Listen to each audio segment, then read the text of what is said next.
Un saludo cordial a todos los compañeros y compañeras que se encuentran en el salón del local de CREE en Huancavelica. Es un gusto ver a muchos amigos y amigas ahí en el auditorio. Les presento a nuestra compañera Dani Briceño, conocida por ustedes y muy interesada en estos procesos de aprendizaje que están realizando en Huancavelica. Gracias, Dani. Vamos a trabajar el día de hoy. Si es verdad que ustedes posiblemente a través de los módulos, quienes participan en la especialización de investigación educativa, ya lo vienen revisando, y es el tema de la investigación-acción educativa. En los últimos tiempos, más que antes, se está dando un fuerte impulso a lo que es la investigación vinculada a la labor y al quehacer del docente.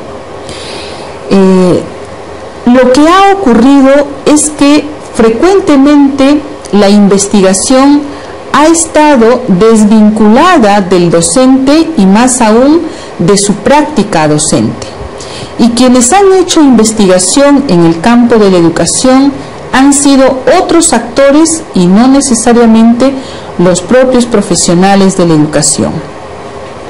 Una alternativa que vemos como muy importante, que es capaz de articular no solamente la práctica docente, la reflexión, sino también la transformación y el cambio, es esta nueva metodología.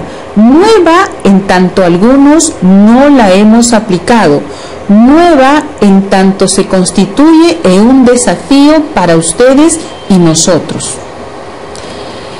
La investigación-acción educativa es un proceso dinámico, constructivo, que parte de la identificación de un problema, se investiga sobre él, se reflexiona, pero no solamente queda en la parte descriptiva o en la parte de la experimentación.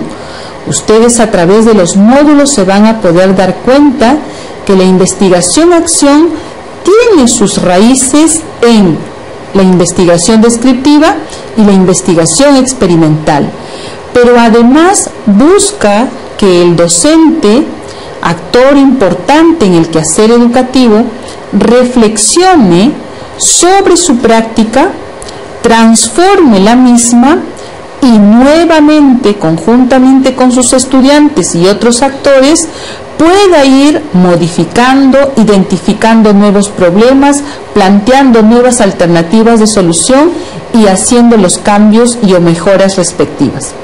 Entonces, la investigación-acción educativa tiene un componente fundamental. No solamente se queda en la identificación del problema, lo investiga utilizando técnicas e instrumentos adecuados y pertinentes para ello. Hace que el docente se empodere y reflexione sobre lo que hace, produzca conocimiento, transforme la acción. ¿Cuáles son esos grandes ámbitos que vamos a desarrollar para hacer nuestra investigación-acción?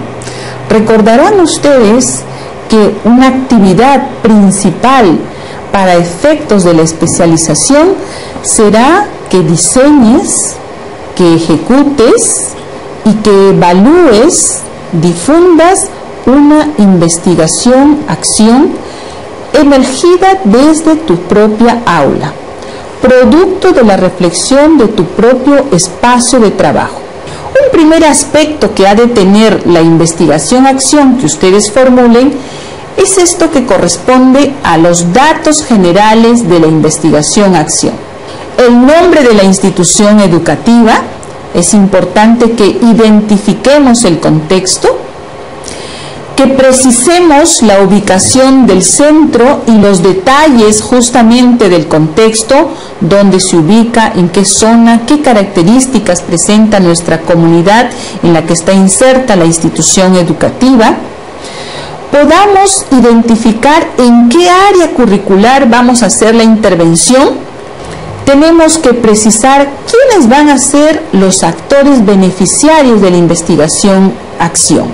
En principio, los estudiantes, nuestros estudiantes, a lo mejor a nivel de un aula, a lo mejor nos juntamos con otros colegas, ¿sí? Y podemos hacer investigación-acción a nivel de grado, ¿sí? O a nivel de determinando y definiendo con las autoridades de la institución a espacios mayores. Estos son los datos generales de tu investigación-acción. Tenemos que cualquier investigación, sea de carácter cualitativo, cuantitativo o mixto, parten y surgen de un problema de investigación. El problema de investigación en la investigación-acción puede presentar los siguientes componentes. En el caso de la investigación-acción educativa, y por ejemplo basándonos en la propuesta de Jorge Rodríguez Sosa, tenemos que el problema tiene que ser fundamentado. ¿Qué significa un problema fundamentado?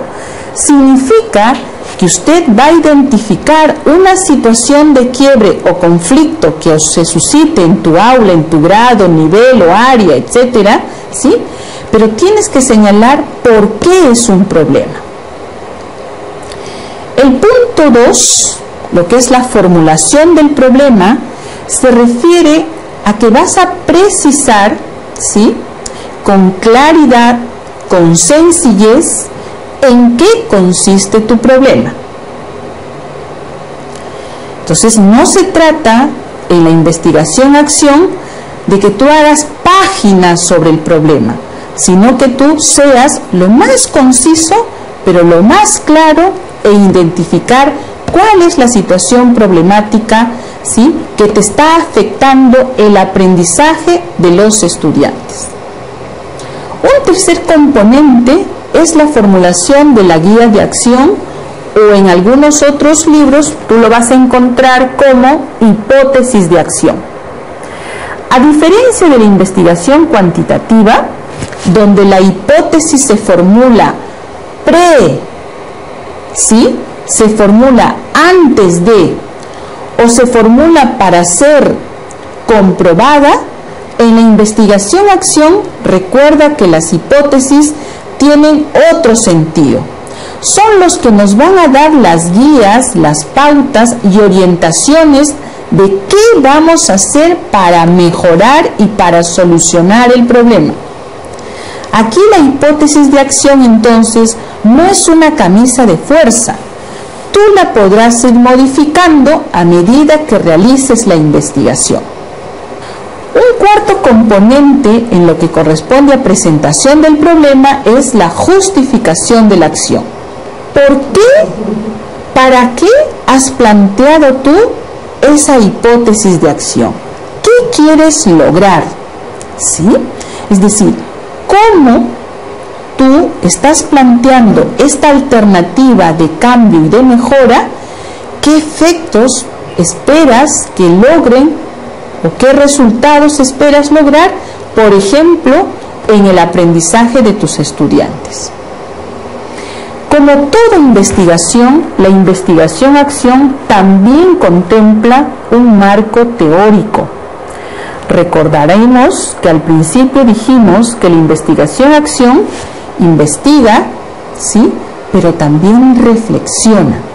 Y la reflexión tiene que hacerse sobre la base de la revisión de literatura que hay al respecto. Por ejemplo, si vas a hacer una investigación-acción para mejorar los niveles de comprensión lectora de tus alumnos, tú tienes que saber qué es la comprensión lectora, cómo se desarrolla, con qué estrategias, con qué técnicas se promueve y se desarrolla la comprensión lectora. ¿Cómo se trabaja la comprensión lectora en niños de inicial, primaria, en adolescentes de secundaria y en adultos, por ejemplo? Entonces, al igual que otras investigaciones, la investigación-acción también propone y plantea la necesidad de reflexionar sobre un marco teórico. Este marco teórico está vinculado con las variables de la investigación. Si anteriormente hablábamos de la comprensión lectora en mis alumnos de tercer grado, entonces una variable importante será la comprensión lectora. Hemos dicho que cualquier investigación parte de la identificación de un problema, pero a veces, cuando no detectamos bien el problema, podemos cometer algunos errores y no lograr los resultados esperados. Imaginémonos cuando nosotros nos sentimos algo enfermos o estamos mal y nos vamos a un médico.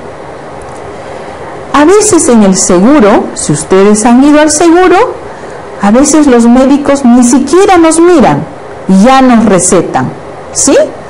No ni esperan que les digamos cuáles son nuestros síntomas y ya nos recetan. Tú vas con tu receta, te tomas todas las medicinas de la receta y no te curas. El diagnóstico no fue el más efectivo y eficaz. Por eso es importante hacer una identificación de un problema con cierta rigurosidad y manejo de instrumentos. Y aquí les presento esta diapositiva. El problema parte de un contexto, por ejemplo, nuestra aula. De ese contexto identificamos una situación que esté generando, por ejemplo, efectos negativos en el aprendizaje de nuestros alumnos. Pero esa situación, si tú quieres asegurar que ese es el verdadero problema del aula y de tus alumnos, puedes profundizar en él a través de la utilización de instrumentos mixtos, instrumentos que recogen información, instrumentos que pueden medir datos o instrumentos que recogen interpretación o significados que le proveen, por ejemplo, los estudiantes a una situación dada. Otro elemento importante en la investigación-acción es lo que se conoce como las hipótesis de acción, ¿verdad? Aquí les he presentado más que una definición, una pregunta y unos gráficos. ¿Qué nos querrá decir esos gráficos y qué nos querrá decir la pregunta? Las hipótesis de acción van a ser aquellas alternativas que estamos buscando sean la mejor respuesta para solucionar el problema. No siempre las vamos a plantear al unísono, es decir, de inmediato. A veces vamos a plantear propuestas, pero que vamos a ir analizando y a lo mejor descartando. ¿Qué criterios vamos a considerar cuando planteemos las hipótesis de acción? En principio, que sean acciones viables. ¿Qué significa que sean viables? Cuando decimos viable también nos estamos refiriendo a que sea posible de realizar, ¿sí? Que tengas los recursos para hacerlo. Quiere decir que tengas recursos humanos, materiales, tiempo, infraestructura, condiciones físicas para darle solución al problema.